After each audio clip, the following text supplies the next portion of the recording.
જે આજે 3:30 વાગે જે રાઇડ્સ છે એની હરાજી રાખવામાં આવેલ છે. જે સરકારશ્રીના એસઓપી છે એ નાગરિકોની સુરક્ષાને ધ્યાને લઈને બનાવવામાં આવેલા છે અને જેમાં કોઈ ફેરફાર શક્ય નથી.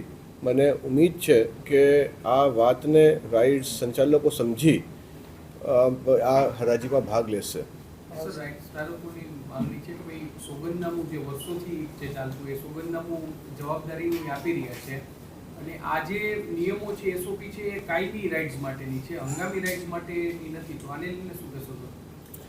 નિયમો જે આવ્યા છે એમાં બંને કેટેગરી છે. 3 મહિનાથી ઓછી એટલે હંગામી રાઇડ્સ અને કાયમી રાઇડ્સ એટલે 3 મહિનાથી વધારે, બે પ્રકારની કેટેગરીઓનું એમાં નિયમોમાં ઉલ્લેખ છે અને જે ગાઈડલાઇન્સ સરકારશ્રી દ્વારા બનાવવામાં આવેલી છે એનું પાલન અમારે કરાવવાનું રહેશે.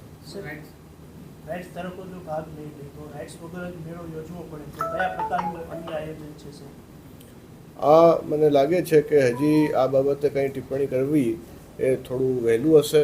જેમ મેં અગાઉ પણ કીધું, મને પૂર્ણ વિશ્વાસ છે કે જાહેર જનતાને હિતને ધ્યાનમાં રાખી રાઇડ સંચાલકો 3:30 વાગે આજે હરાજીમાં ભાગ લેશે.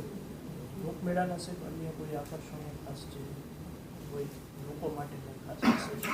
લોકમેળામાં વિવિધ વેચાણની જુદી જુદી આઇટમો, આઈસ્ક્રીમ, ખાણીપીણીની સ્ટોલો, સંગીત સમારોહ વગેરે યોજાશે.